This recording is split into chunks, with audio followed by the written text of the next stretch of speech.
story? Oh, Yes. I'm not supposed to be here. Oh, yes, you are. It's a beautiful Saturday morning. Dave and I are in downtown Lee Summit, and we are getting ready for our new grandbaby to arrive. So we're in blue. We're in blue. Yeah, It's a boy. Baby boy. And although we're really excited about this baby coming and the baby shower today, and last night we had all three of our kids at one table, which never happens, but we celebrated 33 years of Dave putting up with me. 33 years. 33 So years. 41093. You guys do the math. If you take 33 times 365, over 10,000 mornings, we have woke up together, went about our day. We have had a lot of incredible blessings in 33 years. It started out, both of us were, going through so much as young 20-year-old kids. And Dave was a bull rider. I was a beautician, and they don't call them beauticians anymore, but you always promise you won't go into the bull riding deal, and then you do. I know, but that's where it all began. I've spent 33 years trying to build my credibility, and you just knock it down. You just knock it down. But Dave and I went to school together in a little small town of Russell, Kansas. And I think the first time I really got to know you, I was 12. You sent me a rose from Marshall's flower shop. Something to do. I saw this cute little redhead skating around a skating rink called Something to Do, and I was like, oh. Like, that was I like to job. play pool and pinball. I was kind of an arcade geek, but I was working. And there was nothing that could pull me away from the Gorgar pinball machine. But I saw her, and I'm like, I think I told some dude, you can have my quarters. I have got to go see what this thing is about. Yeah, I worked the weekends when I was a little girl to get free skating. And my mom and dad were super busy, and I was the oldest of 5. So you could either sit at home and babysit all weekend, or you could take them to the skating rink. And it was $2.50 to skate. But if I would run the rink, my brothers and sisters could skate free. So I was kind of multitasking even at 12. I was the rink girl. You're doing a good job. And my little brothers and sisters were right there with me on the skating rink, so I could watch them on their roller skates. And I got paid free skating, some treats, and it was stressful. I'm going to tell you, you're not really looking at cute boys and watching your little brother that's 3 try to learn to skate on the rink. But I was really good at limbo. I was really good at skating backwards. I have no comment. I mean, we're on live here. I as a 12-year-old child, I just don't think I should comment. Anyway, I think people and human beings have gone through phases. Like back in the 80s, if you remember the shorts, they were very short. The athletic shorts. And then we went through this phase where shorts were long, and now we're kind of getting back into the phase where you just don't wear nothing. But back in the day, shorts were kind of short. You were just a really cute little. I don't know. Did I ever wear shorts at the skating rink when I was the rink girl? I'm pretty sure. I have vivid memory. Okay. I can remember. Barb, you don't want me to get into this. We're not going to get into that. But it didn't start 33 years ago. It started in like 43 years 1980. Ago. Literally. 1980. Yeah. So anyway, I knew Dave growing up. We had horses and a lot of livestock, and Dave's parents owned the most amazing Western wear store, Pitcock's Western Wear. So I would say the skating rink was inspired by Xanadu. I really wanted to be Olivia Newton-John when I grew up. She wanted to be Xanadu and Urban Cowboy. Cowboy. Oh my gosh. When Urban Cowboy came out, do you guys remember Sissy Spacek? Some of you are like, I have no idea what she's talking about. But Dave's parents owned this Western wear store where they punched your name out of leather in the belt. And my mom and dad were workaholics. They were always on the road. But the one thing that we did, so they had a dairy distribution business. We couldn't get far from town because if Dairy Queen, Sonic, anyone ran out of cream cans, there was no ice cream. But the one thing we did do was like go to the state fair to every country concert. And I always got a belt or a new pair of boots or jeans or something with my babysitting money. And I would go to Pitcock's. I probably made your belt. Didn't even know it. My dad taught me how to make them belts when I was 12, 13 years old. I mean, I have pictures of this bright orange red hair with this cowboy hat and then like my skin tight Kenny Rogers jeans. Yeah. and my name on the back of my Like I belt. said, Like I it was I destiny. have images burned into my subconscious. You don't have to tell me. But then I remember I was a freshman, and back then you could get initiated into. There was like MAR was the girls, and then there was like a sub dev sorority for girls. I And know if you this were story. popular, you like got invited. You got me in trouble. And I wasn't that popular, but this girl, Paula Marshall invited me into this girl sorority thing, and you had to get initiated. And I was a freshman, Dave was a sophomore, and you had to. Dave was dating a girl, seriously, and I had to put a marker in my mouth and write my initials on her belly. I'm pretty sure that. Yeah, and I had to hold up my shirt to have him do it. I remember. And this was like bad girl stuff, like right there was. I mean, that was like bad. I'm sure bad girl that stuff. was inspired by Xanadu too. I'm pretty sure. No, I don't know what it was inspired by, but it wasn't good. And I was a very modest. Whatever. Don't no. I was. You are not. Don't followers. People who listen to Bart. I was a little Baptist girl. Well, you were. I all of a sudden was in the bad girl You were a club. bad girl Baptist, if that's a thing. Maybe we might have just created something. Girls Gone Wild. Okay. Baptist gone wild. So let's talk about this. So in addition to working at the skating rink, I was teaching ballet for a lady so that my little brothers and sisters could also. I mean, I couldn't do a school activity unless I could do it with my kids. Because my mom was always, they were truck drivers, big semis parked in our yard, fill them up with a load from, they would go to Nebraska, fill up the dairy distribution, milk, French fries, chicken strips, whatever. And we also had a campground, a grocery store, a Sonic, a bunch of real estate rentals that they had, a putt-putt golf. We had livestock.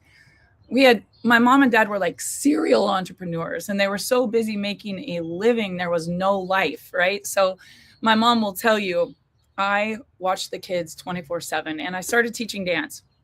And there was an upperclassman who moved to town. His mom was a dance teacher. He was 3-4 years older than me.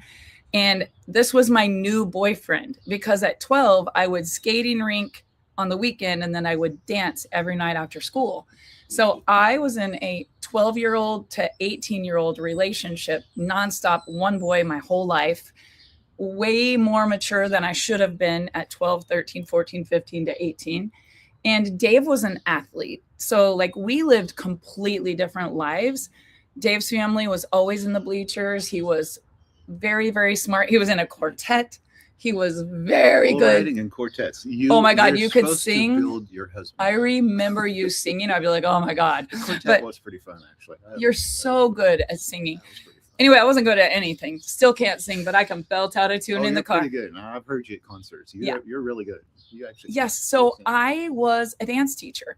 And when I was 16, my dance teacher got a job at the Pueblo Ballet, and they decided to move.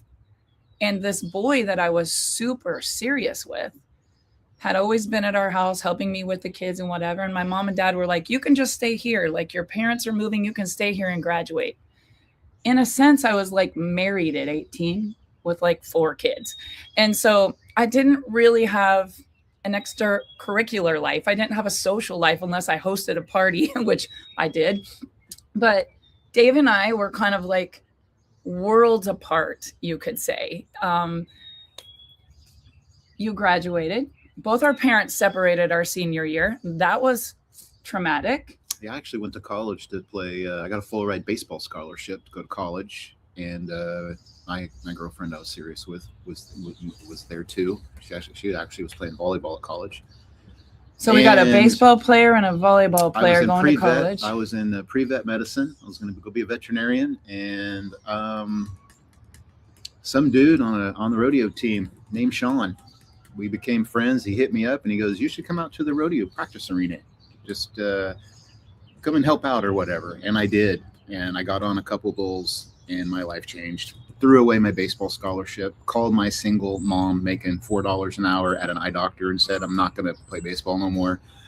Wasn't a good conversation, but I did. And later that year, I had a Camaro. I went to the bank. They gave me $3,200 cash as collateral for my Camaro. I put it in a sock, jumped in a car with my buddy Spud Whitman, and we went down the road and entered 42 rodeos in 43 days. That was my college career.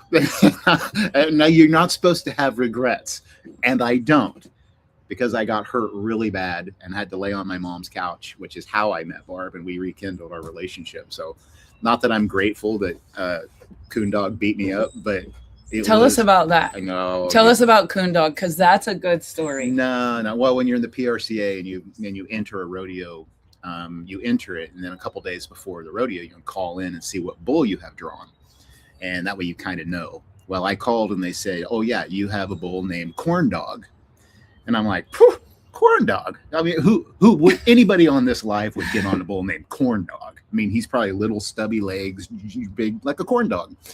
I showed up. And my friend Rex Dunn, I went to a couple bull riding schools. He was a 2 or 3 time world champion bullfighter. I showed up and he said, "Dave, I'm surprised to see you here." I go, "Why?" He goes, "The bull you drawn, not good." I go, "Corn Dog?" He goes, "Corn Dog. His name's Coon Dog because he trees people." And I'm like, "Oh, great."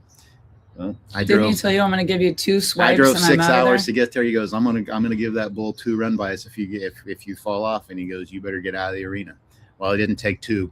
It didn't take 2 run bys. That bull's horn got caught in my shirt, flipped me in the air about 15 feet, and I came down and it smashed my knee, shattered everything. I mean, if you could break a bone, it broke.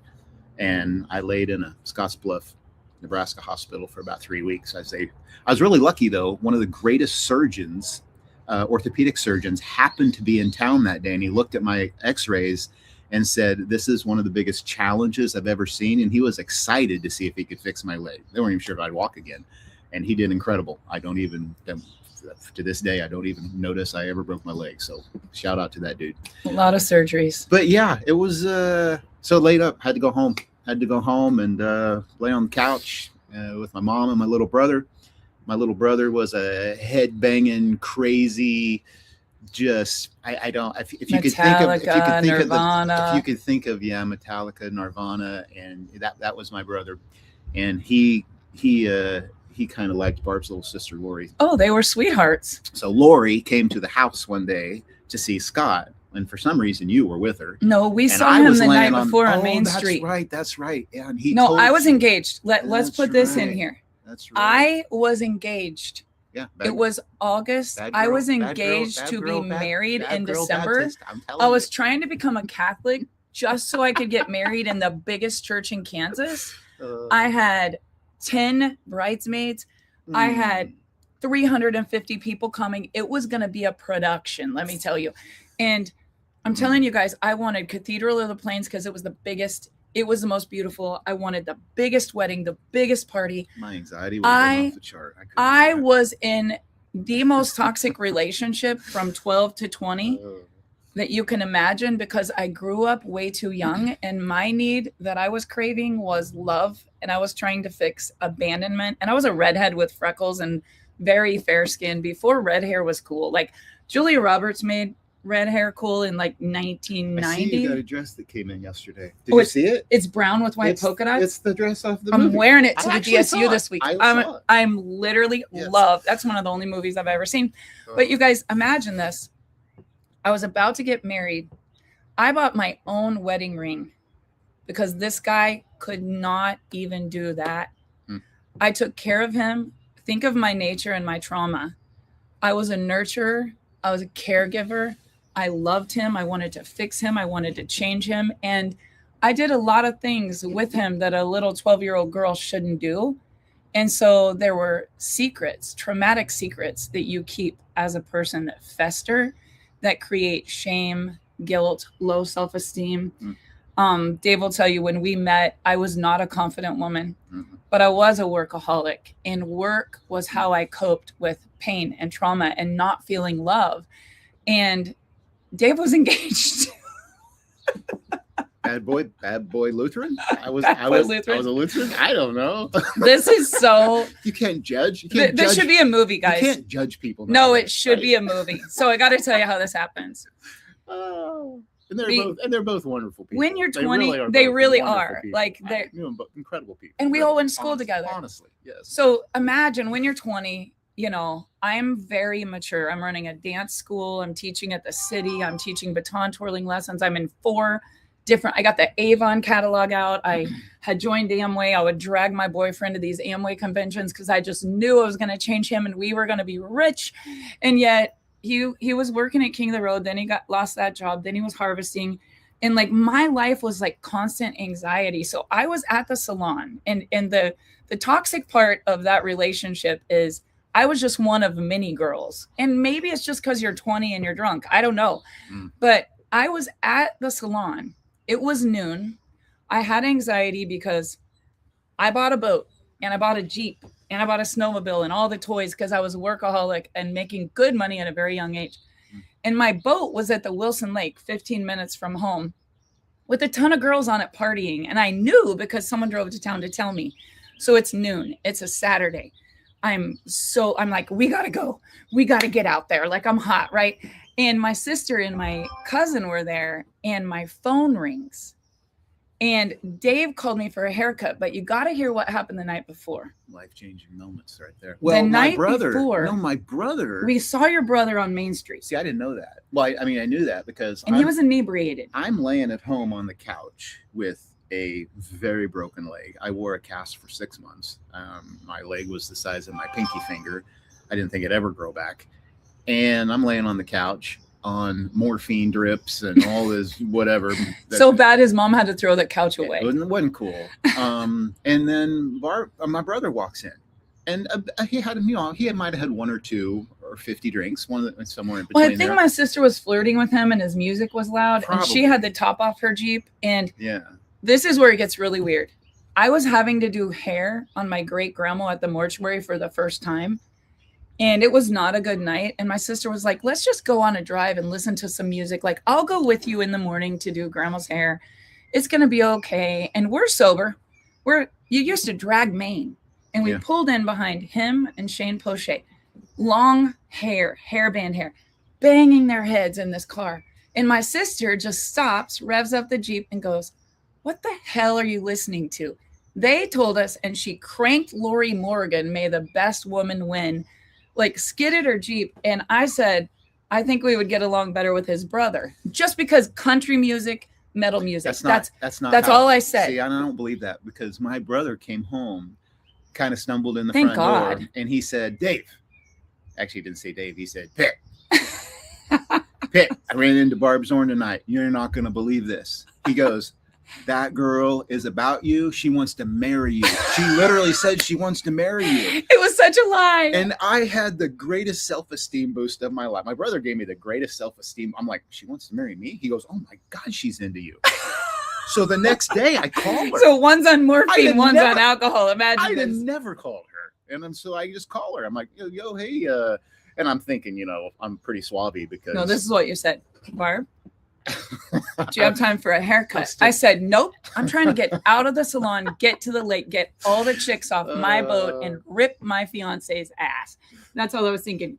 So I was in a hurry, but my sister and my cousin were standing there. And it was on speakerphone, the old like conference call phone, in a salon. Hey, Barb, this is Dave Pitcock. Can you cut my hair today? I said, no. It was really long. First opening is Tuesday at 9 a.m. It was a Saturday. He said, I got a proposition for you. And if you know me, the mere fact I said that, if you could measure anxiety in my body on a scale of 1 to 10, it was a 4,700 because I don't do that. I said, what's the proposition? I invited her to the Garth Brooks concert in Kansas City. I said, got 2 tickets to Garth Brooks back when Garth Brooks was really, really cool. And I didn't have the tickets yet. And I said, let me talk to Todd and I'll get back to you. She thought I was going to sell them to her. I'm like, I don't sell them to you. I thought me and you could go together. As friends. And I would never. I don't even know how. I mean, I don't know how. I hung up the phone, booked the haircut for Tuesday, looked at my sister and my cousin. Their jaws, they know I'm getting cheated on. I'm in a miserable relationship. I'm the breadwinner. I'm overstimulated. I'm selling 3 network marketing products in my salon. And they looked at me and said, why don't you cut his hair? Yeah, right. I literally was not interested, guys. You knew it. I wasn't. I was Yeah. committed. I had one boyfriend my whole life. I would have never cheated. And I got off the phone because my dad had cheated. I said, I would never cheat or date someone that did. And I'm definitely not going to a Garth Brooks concert. And they said, Oh, she went. They said, you're freaking crazy, She Barb. went. So that night, it gets so good. We got to speed this up. We were going to give him success this was tips. 5 minutes, and I thought it was Listen to this, though, you guys. We got a baby That shower night- to go to. That night, I took my sister dream building because I was in Amway, and we drove to look at our Uplines mansion in the country, 45 minutes away. And we went to a rodeo because I was obsessed with urban cowboy, country music, Garth Brooks. So I worked all day, got cheated on, went to a rodeo with my sister so we could entertain our little brothers and sisters, drove around looking for a dream home, got lost in the country, got home late, and there was like a 3 keg party in my driveway. All these drunk people, 20-year-olds. And I remember being so responsible with all my little brothers and sisters and pulling in. It was not good. There was a confrontation and some physical situation. And I took off running in my pajamas down a highway to my mom's RV park, which was probably a mile from that house. Mhm. And this guy drives by in a little Fiero with his crutches out the window, his foot like this out the I window. wasn't supposed to be driving. He wasn't- Especially a stick shift. And- Wasn't good. And he passed me, and I got in my car, and I went and sat on Main Street, my little LeBaron, and I wrote a letter to God. And there was some rum in the back of my car from the boyfriend, and I was like, I'm going to chug this whole thing and just give up. And I was sitting in a parking lot, the Food Mart parking lot, guys, and on Main Street, and there was a fist fight. There was a Joe Ritt, Darren Coleman fist fight going on. And I was like, all of my fiance's friends back in the day, it was cool. Like kids would fist fight for some. Today they would go to jail for that. But Dave Pitcock walked up to my window in a cutoff shirt in those little athletic shorts and said, can you give me a ride? And crutches. And my I brother said, dropped me off. He left me. I said, no, get away from my car. Like, I will get the shit beat out of me. And all of the circle of friends are on Main Street, and I'm getting married. And he's like, okay, well, will you just give me a ride to the house where they went because they left me here? And I never went back home. 33 years later. I just feel like an angel showed up in my life and loved me, told me I was beautiful. I was not. my I God. didn't feel like I was. Nothing like you don't. You sit here and say all those things you're worried about. And, oh my God, But when you they do say love, is this blinding thing? You don't care. You just don't care. I think that's kind of how when you really are in love. People are like, oh, you should be more responsible and this and that. When you're in love, you can't be. That's why you're in love. It blocks everything and focuses you on the one thing. And I had been to all of these events. I had been to all of these events where I had this dream book. I could see myself with these. There was this family that I really adored from Garden City. Their name was George and Melody Pointner. I don't even know where they are today, but they had 3 beautiful kids. And this couple always came out on stage, God first, then your family. And I was just so busy trying to make a wrong a right. And I felt so defeated and deflated and not worthy. And it was rough. Oh my gosh. We don't have to go into the details, but it wasn't safe to stay in Russell. We literally moved 1,500 miles away to Cody, Wyoming. And I had to close my salon and my dance girls and baton twirling. And I quit Amway. Everything was very traumatic. And we started over with nothing. Your And mama said it best. We were just living on love.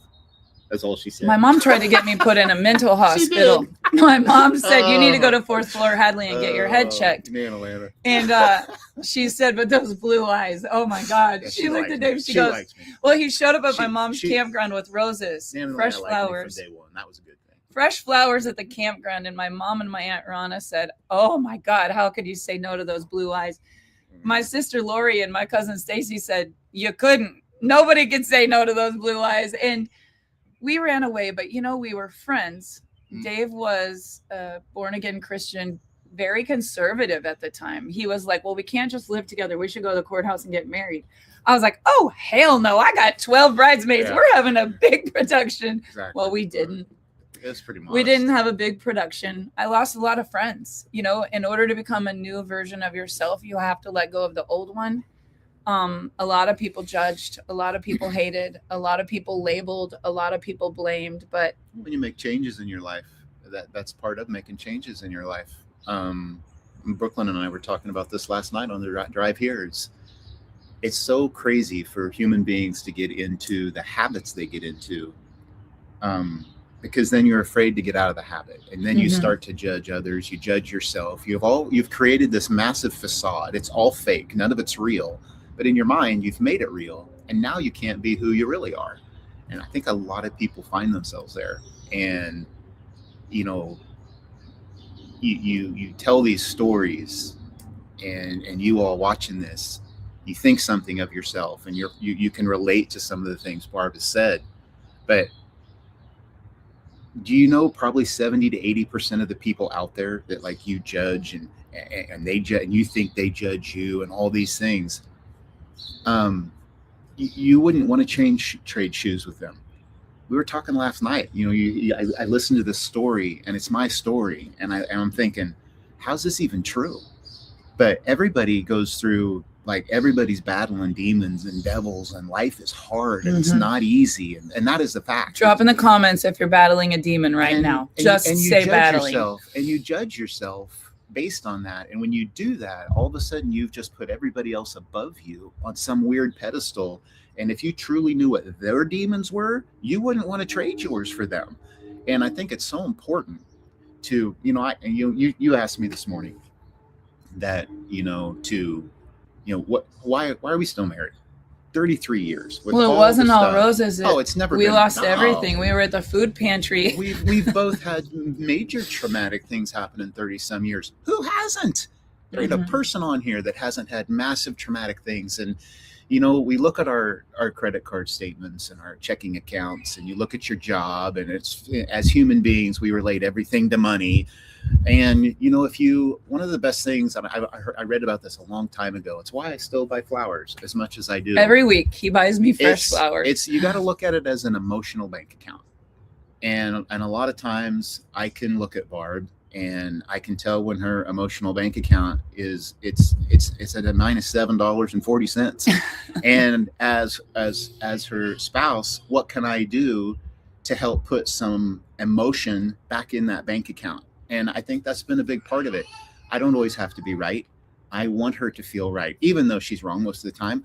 I want Clay Walker her, wrote a song for me. It's called "She's Always Right," and it's my favorite. I always want you to feel good. And I'm that way with a lot of people. It's sad. We both married one another, and we're both really big empaths. So we suck when it comes sometimes to dealing with people and challenges, because we just want everybody to feel good. And I want you to feel good. And I am very conscious of that emotional bank account. And what's crazy, as a spouse, I'm probably the one that takes the emotion from the bank account half the time. But I also want to put that back. Like, I think that's one of my biggest lessons is you screw up all the time. You say things you don't mean. You do things you know you shouldn't have done. That's called being a human being.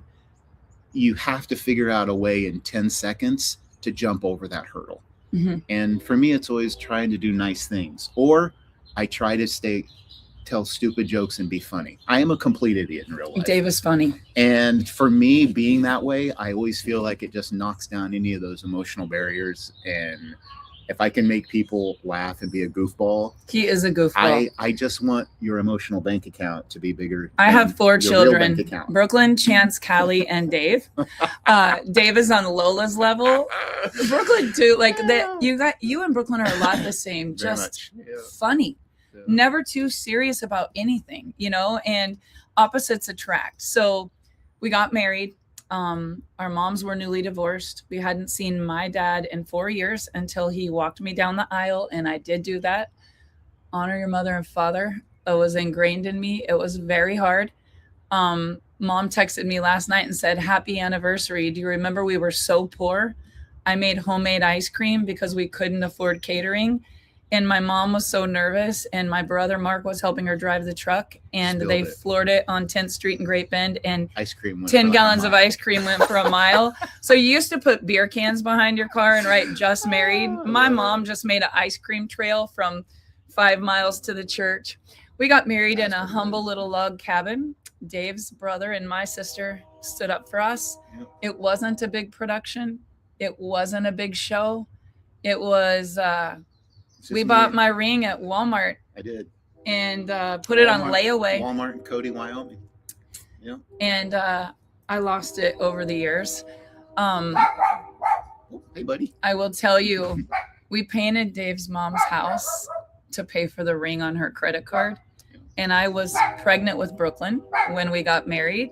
Everything was happening in 8 seconds. We had 3 babies in 4 years, and we were working sun up till sundown. I talked Dave into quitting his job as a foreman with a company truck and insurance to be an entrepreneur. And we took some big risks, guys. In 1996, we were $250,000 in debt. Business was booming. Money was coming in. It was just going out faster than it was coming in. The economy plummeted. You know, we were not afraid to work together. We worked hard. That's been a huge gift of ours. Like if Barb has an idea, I'm freaking all in. And if I have the dumbest idea ever, she's all in. We've learned to have discernment. Well, we have. We took a lot of risks on we've things that just didn't work. always been so. It's so weird. We've always been Free spirit. like you have never looked at me in 33 years and went, "You are stupid. What a dumb No, idea." sometimes I thought you were, but I supported you. No, and you'd have the better ideas went that to- I had. You we- really Okay, did. so let's fast forward. Yes. We're in a bankruptcy situation. Bob Dole's running for president. We're like, our ship is coming in. Let's get out on the dock. So Dave's grandma was his friend. Yeah. And we went on tour with Bob Dole selling souvenirs, hats, buttons. My grandma Dummler and Bob, they graduated high school together in Russell. We knew Russell, he was going to Kansas. get president, and we had the gift store on the corner, the Yeah. dance school, the hair. Dave was building furniture. We got all the souvenirs, and we still have an attic full. He did not win. If you want a t-shirt, shoot me a message. Bob Get your Dole t-shirt. for president. You didn't It make died, and We had a it's lot of still shirts. sitting there. And we were so deep in debt. We had them in every Hallmark store. We Well, went you to spend- market. You spend $50,000-$60,000, 30 years ago. That's a lot of money. Yeah. And that's a risk. It was a risk. As And an Brooklyn was a entrepreneur. miracle baby. We had a Yeah. lot of bills. And all of a sudden, you guys, oil went to $7 a barrel. The economy was in the tank. Like every election shakes things up. And nobody was getting their hair done. Dance moms weren't paying me. I was pregnant with Chance. I didn't know what to do. No, I was pregnant with Callie. And Dave joined a network marketing company. So let me tell you guys, when he came home, I was pissed. I was like, we can't even pay our utilities, and you put $1,000 on a credit card. He goes, oh, not mine, my mom's. I had to educate him that I had been in every company with little or no success. And Yeah, that day I did say, you're an idiot. I got the badass Baptist side. on Yeah, that. I said, don't you talk to one dance mom. You're never talking about this in my salon. And if I see you put dreams and goals on the fridge, my family will laugh you out of this house. And he said, why you got to be so mean? So, right. guys, Yes, exactly. let me tell you. I made $899 my first couple weeks, and That's and 90 I had a haircuts. mentor. There was a mentor there that was very much like Barb. He was very. I think Barb had tried to get me to build my dream and do these things, and I always kind of just laughed it off. Dr. Lakin wants a Bob Dole t-shirt. I'll find you. We one. got you. I got you, man. But I just, I don't know. I mean, You believed.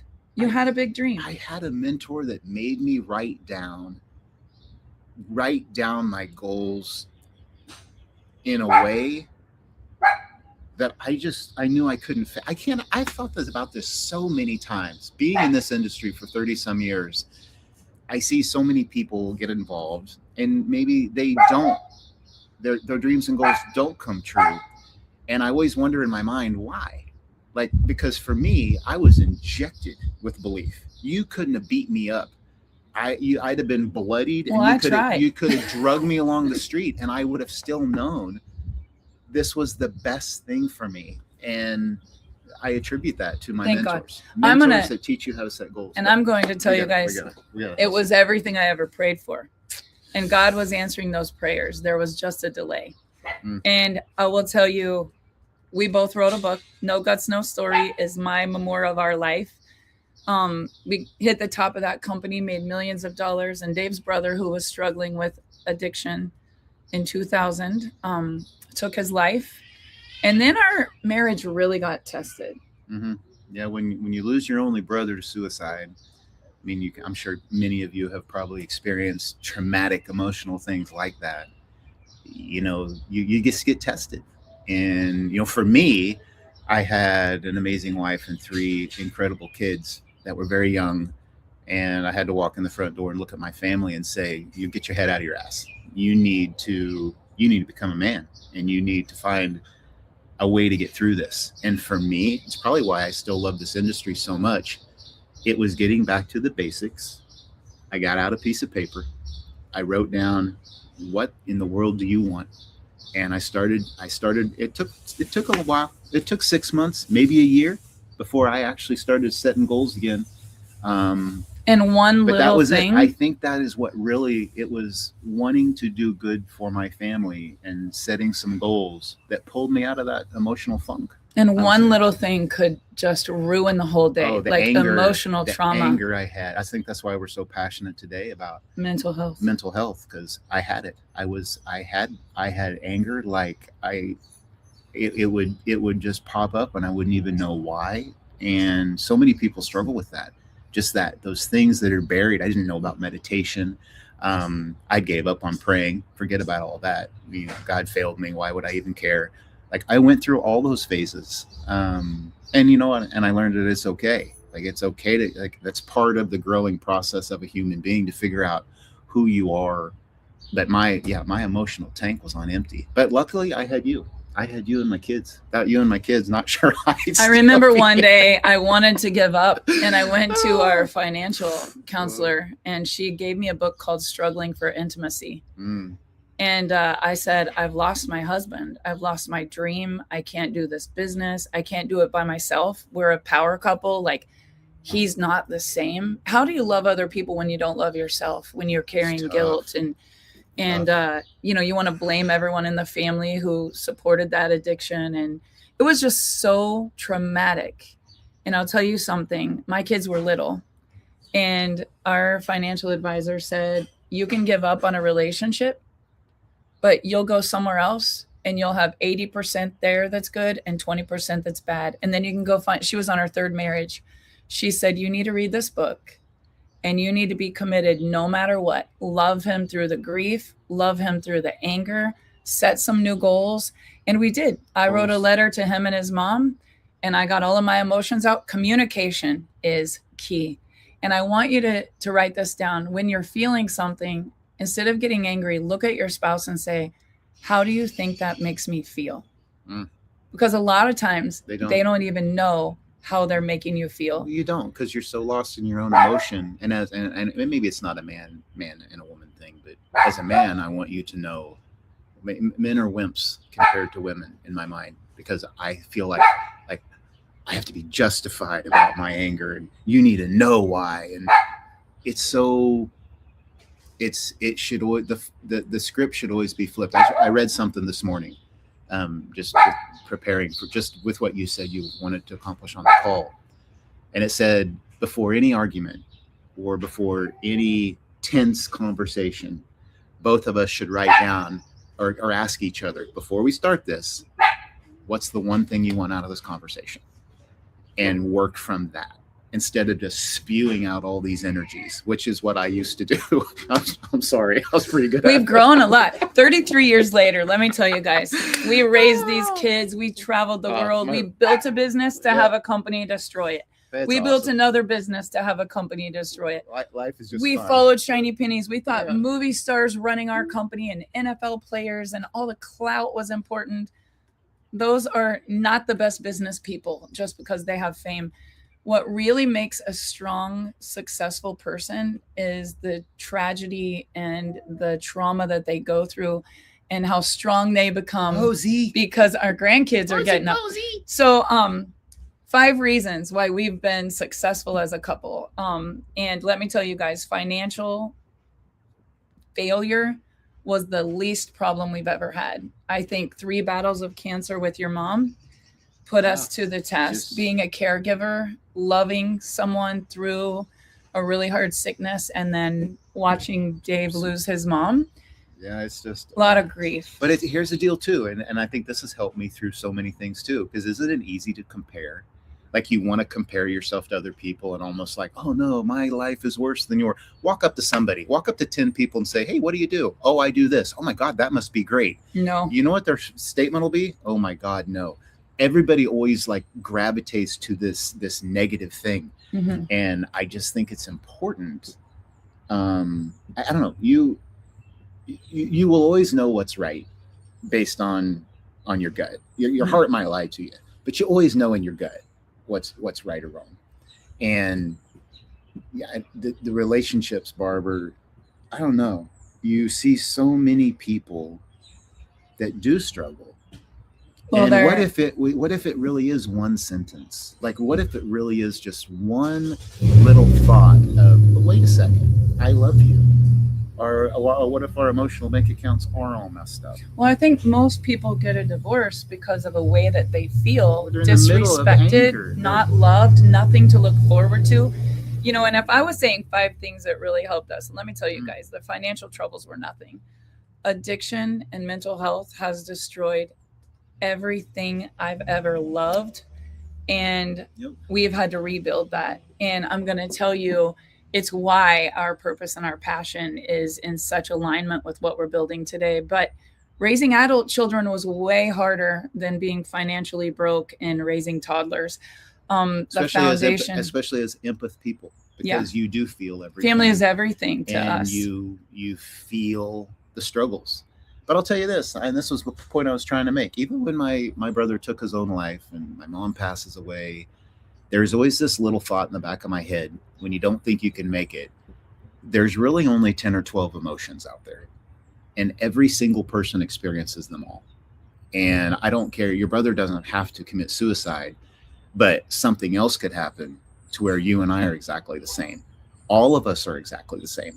Every single one of us go through the same emotions, the same trials, all of us. Maybe not the same events, but the emotions are the same. How I feel is the same.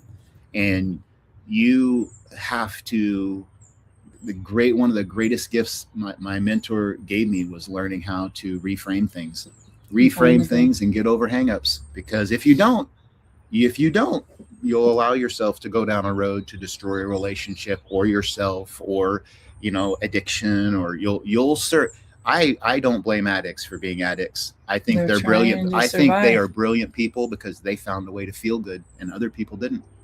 All they want to do is feel good. That's the only reason they do what they do, is to feel good.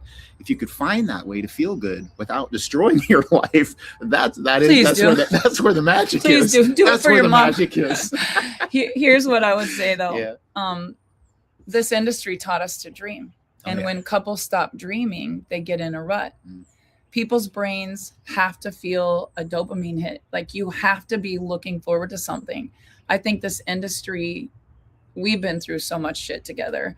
But we were built not to break. And if I ever got a tattoo, that's what it would say. There is nothing that God can't fix. And I've told my children that in relationships. I've tried to fix their bad relationships before. And the Lord's like, no. And I'm empath over here like, oh, but they'll change. It'll get better.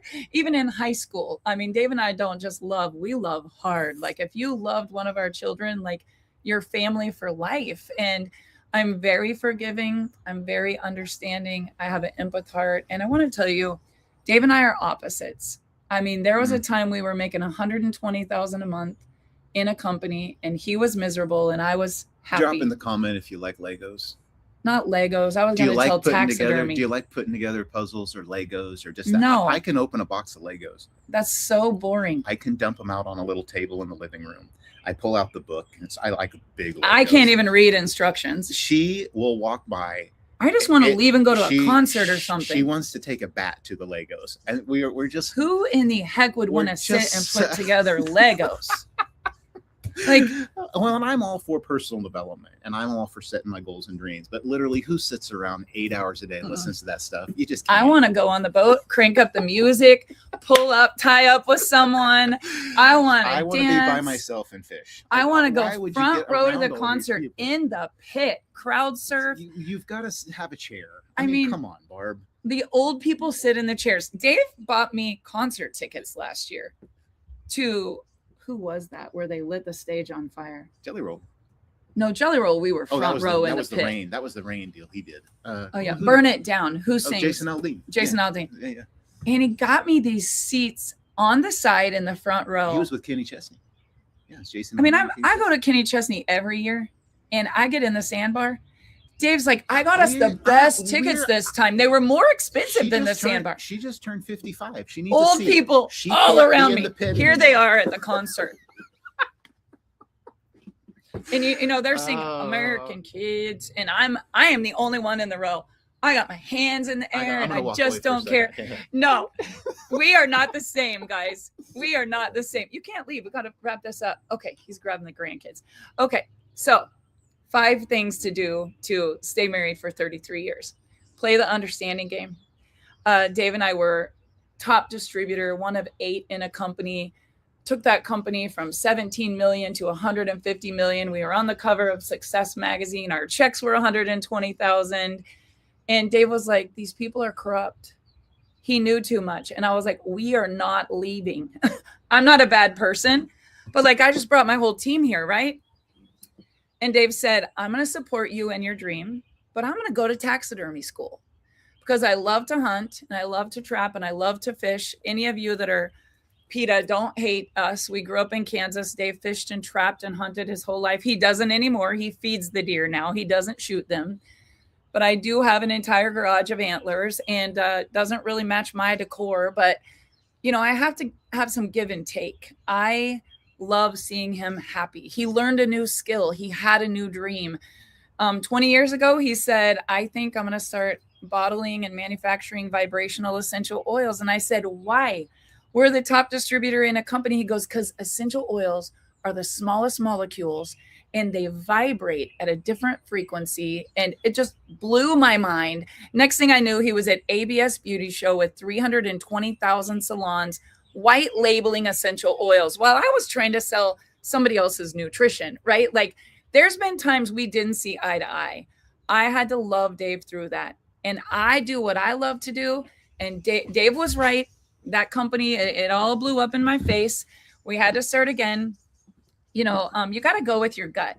And so we made a lot of money. We built an empire. We had the house. We had the boat. We had the car. We had kids in college sports. And we embarked on the hardest journey of our life, which was loving our firstborn through an opiate addiction and an overdose.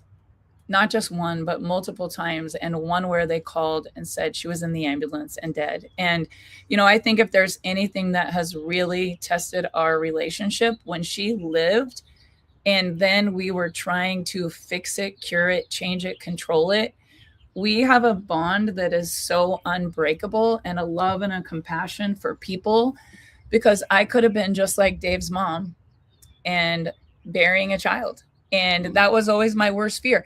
I am breaking that curse. I am changing that reality. I am loving them through it. Not just my daughter, but your daughter, your brother, your son. It's such a large percentage of the world. And, it's 1 in 4, guys. I think that's the greatest thing Brooklyn has taught me. She has taught me more than anybody, because she's made me and allowed me to open my eyes to the real problem. And you think the problem is the person, and it's not. The person, it's what happened to them. The person is just like you, or even more. I don't know what the word is, that they're good at finding solutions and they just want to feel good. And that part of a person's brain, if you could find an addict and get them steered down the right path, they will be the ones that change the world. That is, people want to cut them out of their life because it's too painful. You want to set a boundary and cut them out. They will change the world. Yes. And the more adversity you've had in your life, when there's resistance and there's adversity, you become great. Nobody grows when they're winning. You grow when you're getting your ass kicked. So if you're getting your ass kicked, just drop in the comments, I'm getting my ass kicked, and turn that around and say, I'm growing. So our books are on pitcockmarketing.com. I see a lot of people asking. Mine is Our Story. Dave is How You Reframe Your Brain. It's called The Thinking Cure. And today, we have 3 beautiful children, 4 grandbabies. The 2 girls are here today. The 2 boys are in Arizona. We're going to get to see them when school is out. I'm going to see Jet next weekend at his football game. But today, our youngest daughter is having a baby shower for her first baby. Yesterday, we had a virtual baby shower with the people in top leadership of our company. It's so exciting to see your kids starting their lives. Our son, Chance, has 2 beautiful little girls, and he helped with 2 little boys for many years of his life, and we love them all so much. But that part of us, the love for your children and your grandkids, is one thing, but the compassion and the love for people, this extended family, at the end of this life, I'm going to look back and say, it was God. It was God that brought you to the parking lot. It was God that helped us through the most challenging. It was God that gave Brooklyn another breath to be here today. It was God that helped Chance through so many trials after K-State football. It was God that brought Darian into Callie's life and the beautiful, relationship they have. It was God that took us to say, let's start a movement with Frequence and help people feel good now. And it's going to be God that takes us through every chapter. But for some people, they can't surrender. They're so stuck on the problem, they can't see a solution. And I'm telling you, the minute you surrender and say, God, help me, I need you, a cowboy will show up at your window. An angel will rescue you. Like, an opportunity will come. There's resources. Don't be afraid to set your own goals. I think people that are struggling don't set goals. They don't want to. They don't. Like, get away from me. I don't want to. Why would life give me anything good with what I'm going through? Go F yourself. Like, you have this feeling inside that you don't want to. And if there's any way you can pull out that piece of paper, and if you are married, doing it together, saying, listen. So we have to have things we look forward to. Oh yeah, we do. Like, we're leaving the baby shower today, and we got plans that you're very excited about. I'm going to the DSU in Dallas to represent our company. Anyone in Dallas, I'm going to do a meet and greet on Monday night. We're looking at a home. We've got another. Oh, yeah, we're looking at an investment property that we're looking at, that's always kind of a fun. Is it on the lake? Just different projects that we always have going on. Trying to find land around here so we can steal that little baby from Callie every day. Sometimes you do have to overextend yourself, just so you.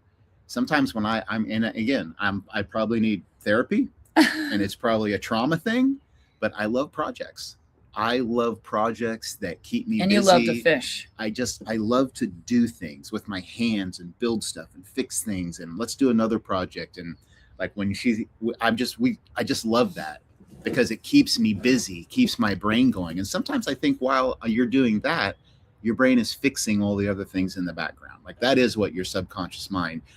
Physically, they always talk about taking vitamins and getting your body back to homeostasis. They don't talk about the mental side, that your mind wants to go back to normal too. And if you let it, it will, just like your body will.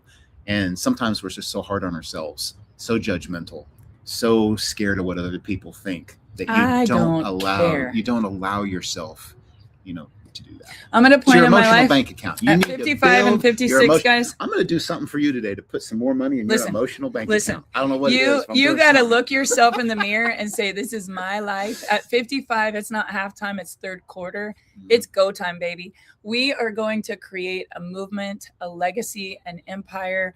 I don't care what people think. I'm not ashamed of anything, whether it's a bankruptcy, a trauma, a depression, a drug, alcohol, an overdose, a separation that my kids went through. I don't care. Here's what I know. God knew your life before you were born, and you're not going to argue with it. He's going to put opportunities in front of you. You're going to take the road that's the right road, or you're going to keep struggling and learning the lesson. I'm not a slow learner. You got to look yourself and say, what is my story? How can I be authentic? At the end of this life, here's what he's going to ask you. What'd you do with the time I gave you? What'd you do with the treasures? They were never your money anyway. They're his. How did you give and serve? What did you do with the talent? Dave has gifts that I don't have. My brain doesn't work like his. I love people. I want to be with you, have a party, take the trip, go to the concert, and get the Kodak moment, just like the party we're having today. And, some people will be like, so much anxiety. But here's the thing, what are you afraid of? If you died today, what would people say tomorrow? How do people feel when you walk in the room? It's not about you guys. It's not about you. It's how you serve and love other people. And when you let your ego go and I love you more than I worry about my own needs, yeah, you need your own needs met, but it's not about you. You've got to be humble and think about the other people and how you can serve them and love them and help them feel good now. And if you help enough other people get what they want, you're going to have more than you ever dreamt of. Abundance will flow. And Barb Cox talks about praying a lot. Her belief and her faith is the strongest of anybody that I personally know. I would not be here. And I don't know, like I've battled that back and forth, but I will tell you this, some of the greatest aha moments in times in my life have been when you turn off the lights, you go sit in a room or sit in a closet by yourself, and you put out on the table what you're feeling, what those emotions are, how can I get through this? It's those times when you are not afraid to face yourself. And I remember being in Cody, Wyoming, sitting on the back porch.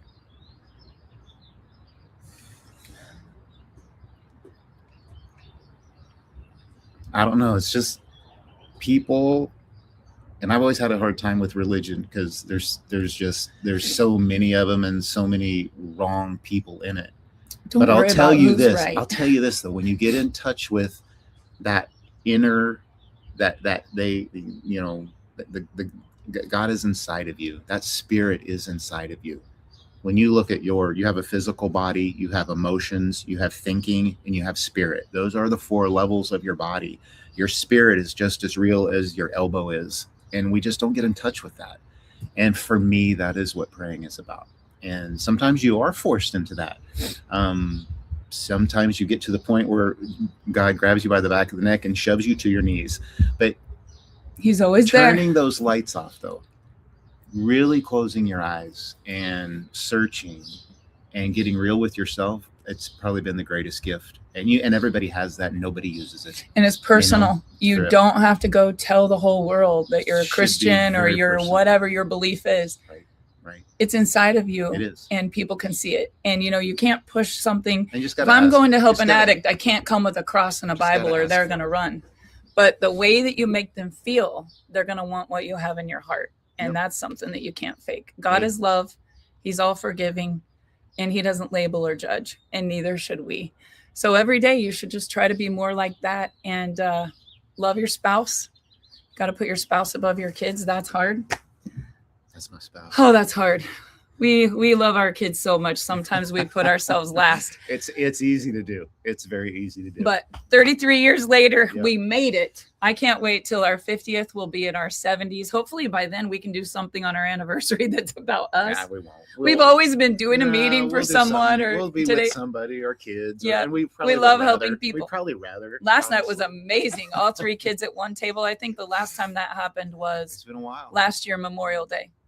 Yeah. It's been rough. But we're together today and I'm so grateful to God for everything. Go check your emotional bank accounts for yourself and your partner if you have one. Yeah, and see what you can do to build that. It might just be meditate for 4 minutes. Go close your eyes and get dark and quiet for 4 minutes and see what happens. Or just go look at your spouse and say, I'm so glad I married you. There's nothing that God can't fix. Let's work on this, right? It's easier to try to communicate than think you're going to go find what you're looking for somewhere else. And I think these young kids, there's so much temptation. There's so much comparison on social media. It's such a facade. Run. We're on it. Run. Quit worrying about your Instagram picture and turn off your phone at night and look at the person next to you and be more interested in that relationship than doom scrolling everyone else's, because everything you have is right here. You just got to go get it. So we love you. Thank you for sharing our anniversary with us and have an amazing day. We're off to a baby shower. Love you.